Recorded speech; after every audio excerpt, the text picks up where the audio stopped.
Complete Grimm's Fairy Tales, Little Snow White. Once upon a time in the middle of winter, when flakes of snow were falling like feathers from the sky, a queen sat at the window sewing, and the frame of the window was as black and ebony.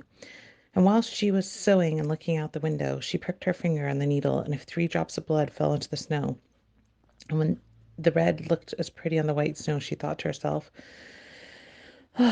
would that I have a child as white as snow, as red as blood, and black as the wood of the window frame. And soon after she had a little daughter, who was as white as snow, red as blood, and hair as black as ebony, and therefore was called Little Snow White. And when the child was born, the queen died. After a year had passed, the king took himself another wife. She was very beautiful, but proud and haughty, and she could not bear anyone else who would surpass her beauty. She had a wonderful looking glass. When she stood in front of it, she said to herself, looking glass on the wall, who in this land is the fairest of all? And looking glass answered, "O you, O queen, are the fairest of all." Then she satisfied, and she knew the looking glass spoke the truth. But when Snow White was growing up and grew more and more beautiful, and when she was 7 years old, she was as beautiful as the day, and more beautiful than the queen herself. And one day, when the queen asked her looking glass on the wall, who in this land is the fairest of all? It answered, "You are fairer than all who are here, Lady Queen, but the most beautiful still is Snow White, as I ween." When the queen was shocked and turned yellow and green with envy. From that hour, whenever she looked at Snow White, her heart was heavy in her breast, and she hated the little girl so much.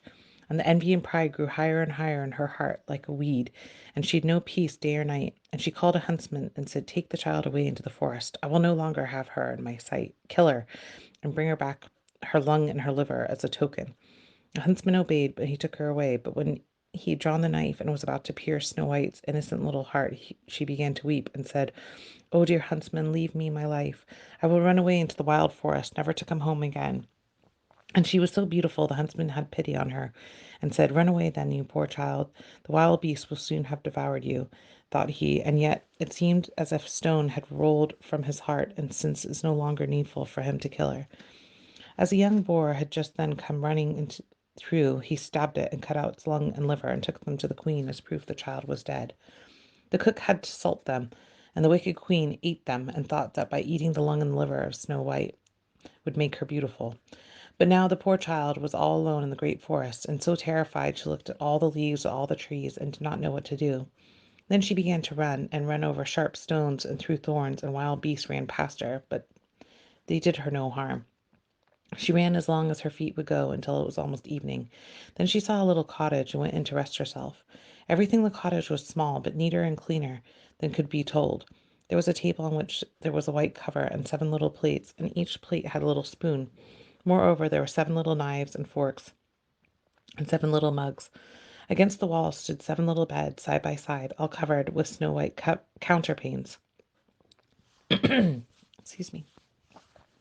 Little Snow White was so hungry and thirsty that she ate some vegetables and bread from each plate and then drank a drop of wine out of each mug, for she did not want to take all from one only. Then she was so tired she laid herself down on the little beds, but none of them suited her. One was too long, another too short, but at last she found the seventh one was just right, and so she remained in it and said a prayer and went to sleep. When it was quite dark, the owners of the cottage came back. They were 7 dwarfs who dug and delved into the mountains for ore. They lit 7 candles, and it was now light within the cottage. They saw that someone had been there, and everything was not in the same order as when they left. The first, "Who's been sitting in my chair?" Second, "Who's been eating off my plate?" Third, "Who'd been taking some of my bread?" Fourth, "Who's been eating my vegetables?" Fifth, "Who's been using my fork?" Fifth, Sixth, "Who's been cutting with my knife?" Six, "Who's been drinking out of my mug?" This then they blocked and looked around and saw that there was a little hollow on his bed. "Who's been getting into my bed?" And the others came up and called each, "Somebody's been lying in my bed too." But the seventh, when he looked in his bed, saw little Snow White lying asleep therein. He called the others, who came running up, and they cried out with astonishment, and brought 7 little candles, and let the light fall into little Snow White. Oh heavens!" they cried. "What a lovely child!" And they were so glad that they did not wake her up, but let her sleep in the bed. And the seventh dwarf slept with his companions 1 hour with each, so as to pass the night. And when the morning little Snow White awoke and was frightened when she saw the seven dwarfs, but they were friendly and asked her what her name is. My name is Snow White, she answered. How have you come to our house? Said the dwarfs. Then she told them about her stepmother had wished to have her killed, and the huntsman had spared her life, and that she had run for the whole day until she had found this dwelling. The dwarfs said, if you take care of our house and cook and wash, sew, knit, we will keep everything neat and clean. You can stay with us for and you shall want for nothing. Yes, said Snow White, with all my heart, and she stayed with them. She kept the house in order for them, and in the mornings they went to the mountains to look for copper and gold, and in the evenings they came back, and their supper was then ready. The girl was alone the whole day, so the good dwarfs warned her to say, beware of your stepmother. She will soon come to know that you are here, and you should not let her in. But the queen, believing she'd eaten Snow White's lung and liver, could not but think she was again the first and most beautiful in all the land, and she went to the looking glass and said, looking glass on the wall, who in the land is fairest of them all? And the glass answered, O Queen, you are the fairest of all I see, but over the hills where the seven dwarfs dwell, Snow White is still alive and well, and none is so fair as she. Then she was astounded, for she knew the looking glass never spoke falsely, and she knew the huntsman had betrayed her, and little Snow White was still alive. So she thought and thought again how she might kill her, for so long as she is not the fairest of the whole land. Envy let her have no rest, and when she last thought of something to do, she painted her face and dressed herself as an old peddler woman, and no one could have known her. In this disguise, she went over the seven mountains to the seven dwarfs and knocked at the door and cried, pretty things to sell, very cheap, very cheap. And little Snow White looked out at the window and called, good day, my good woman. What have you to sell? Good things, pretty things, she answered. Stay laces, all colors, and she pulled out one which was woven in bright color. I may let the worthy old woman in, thought Snow White, and she unbolted the door and bought the pretty laces. Child, said the old woman, what a fright you look. Come, and I will lace you properly for once. Snow White had no suspicions, but stood there before her and let herself be laced with the new laces. But the old woman laced so quickly and laced so tightly that Snow White lost her breath and fell down dead.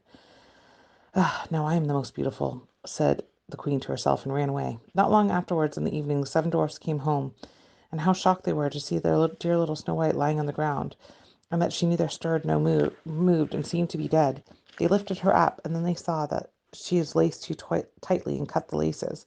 Then she began to breathe a little, and after a while she came to life again. When the dwarfs heard what had happened, they said, the old peddler woman was no one else but the wicked queen. Take care to let no one in when we are not with you. But the wicked woman, when she had reached her home, went into the glass and asked, looking glass on the wall, whose the land of the fairest of them all? And it answered, O queen, you are the fairest all I see, but over the hills where the seven dwarfs dwell, Snow White is still alive and well, and none is as fair as she. When she heard that, all the blood rushed from her heart with fear, for she plainly saw little Snow White was alive again. But now, she said, I think of something that shall really put an end to you. And with the help of witchcraft, she understood she had to make a poisonous comb, and she disguised herself and took the shape of another old woman. So she went over the seven mountains to the seven dwarfs and knocked at the door and cried, good things to sell, cheap, cheap. And little Snow White looked out and said, go away, I can't let anyone in. I suppose you can look, said the old woman, and pulled the poisonous comb out and held it up. It pleased the girl so well she let herself be beguiled and opened the door. When they made the bargain, the old woman said, now I'll comb you properly for once. Poor little Snow White had no suspicion and let the old woman do as she pleased.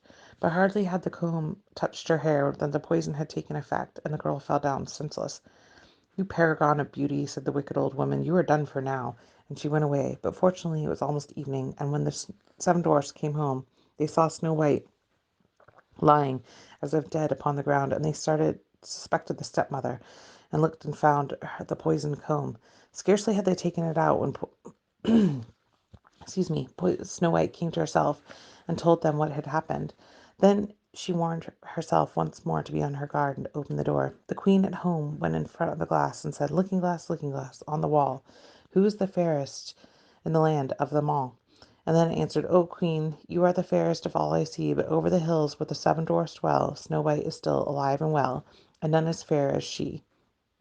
When she heard the glass speak, thus she trembled and shook with rage. Snow White shall die, she cried, even if it costs me my life. Thereupon she went quite secret, lonely room, and no one ever came. And there she made a very poisonous apple. And outside it looked very pretty, white with the red cheek, so that everyone saw it longed for it. And whoever ate a piece must surely die. When the apple was ready, she painted her face and dressed herself as a farmer's wife. And so she went over the 7 mountains to the 7 dwarfs. And she knocked on the door, and Snow White put her head out the window and said, I cannot let anyone in. The 7 dwarfs have forbidden me. It is all the same to me, answered the woman. I shall get rid of my apples. There, I'll give you one. No, said Snow White. I dare not take anything. Are you afraid of poison? Said the old woman. Look, I will cut the apple in 2 pieces. You eat the red cheek while I eat the white. The apple was so cunningly made that only the red cheek was poisoned. Snow White longed for a fine apple, and when she saw that the woman ate part of it, she could resist no longer, and stretched out her hand and took the poisonous half. But hardly had she had a bit of it when she fell down dead. Then the queen looked at her with a dreadful look, and laughed aloud, and said, White as snow, red as blood, black as ebony wood. This time the dwarfs cannot wake you again. Ha ha ha ha. And when she asked the looking glass at home, looking glass on the wall, who in this land is the fairest of all? It answered, O queen, in this land you are fairest of all. And then her envious heart had rest, so far as an envious heart could have rest. The dwarfs, when they came home in the evening, found Snow White lying on the ground, and she breathed no longer and was dead. They lifted her up to look to see if they could find anything poisonous, and unlaced her and combed her hair and washed her with water and wine, but it was all of no use. The poor child was dead and remained dead. They laid her down on a bier, and the 7 of them sat round it and wept for her, and wept for 3 days long. Then they were going to bury her, but they all looked as if she looked as if she was still living, and still had pretty red cheeks. And they said, "Oh, we can't bury her in the dark ground." And then they made a transparent glass coffin, and so that she could be seen from all sides. And they laid her in it, and wrote her name upon it in golden letters, and that she was a king's daughter. Then they put the coffin out upon the mountain, and one of them always stayed by it and watched it. The birds came too and wept over Snow White, first an owl, and then a raven, at last a dove. And now Snow White lay a long, long time in the coffin, and she did not change. She looked as if she were asleep, for she was as white as snow, red as blood, and her hair as black as ebony. It happened, however, a king's son came into the forest and went to the dwarf's house to spend the night. He saw the coffin on the mountain, and a beautiful Snow White within it, and read the words written upon it in golden letters. Then he said to the dwarfs, Let me have the coffin. I will give you whatever you want for it. But the dwarfs answered, We will not part for it for all the gold in the world. Let me have it as a gift, for I cannot live without seeing Snow White. I will honor and prize her as my dearest possession. As he spoke in this way, the dwarfs took pity upon him and gave him the coffin. And now the king's son had it carried away by his servants on their shoulders.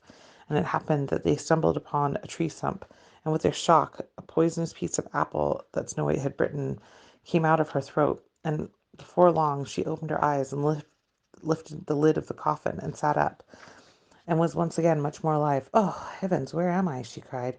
The king's son was full of joy. You are with me, and he told her what had happened. I love you more than anything in the world, and come with me to my father's palace and be my wife. And Snow White was willing and went with him, and their wedding was held with great show and splendor. But Snow White's wicked stepmother had also was bidden to the feast, and when she arrayed herself in her beautiful clothes, she went to the looking glass looking glass on the wall, who in the land is fairest of all? And the glass answered, O queen, of all here the fairest are you, but the young queen is fairer by far, as this I hold true.